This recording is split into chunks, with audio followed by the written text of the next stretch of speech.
देणं सरकारकडे आपण अर्ज केलाय। पुन्हा आता थोड्या वेळाने आणखीन अर्ज आपण करू। जोपर्यंत मागण्याची अंमलबजावणी होत नाही तोपर्यंत हे आंदोलन कायम सुरू राहील अशी बेमुदत आपण परवानगी त्यांना मागू।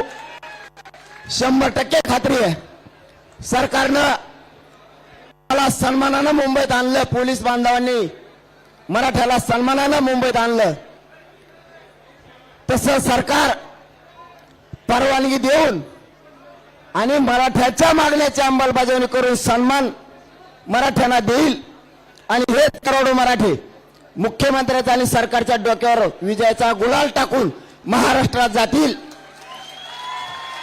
आमची सरकारला एकच विनंती आहे, मराठा आणि कुणबी AKGR ची अंमलबजावणी करा।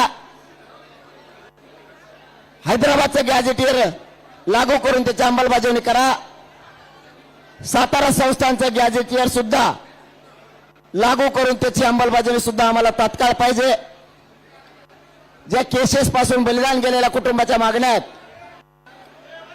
या सगळ्या मागण्याची अंमलबजावणी होईस तर मी मुंबई सोडणार नाही ही मराठ्यांना शब्द देतो।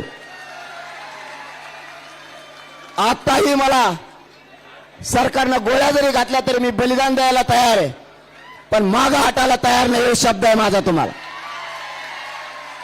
मी या समाजासाठी मैदानात येऊन वीरमरण पत्करायला तयार आहे, पण हटायला तयार नाहीये। तुमची फक्त जबाबदारी तुम्ही पार पाडायची।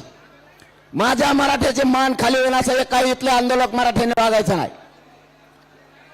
मोठं आपल्याला आपल्या जातीला करायचंय, मोठं आपल्या लेकरा बाळाला आपल्याला करायचंय। एखादा राजकीय कार्यकर्ता येऊन हट्ट धरील मला तिकडेच गाडी न्यायची, सरकारने सहकार्य नाही केल्यावर मग तो हट्ट असतो आम्हाला तिकडेच जायचं।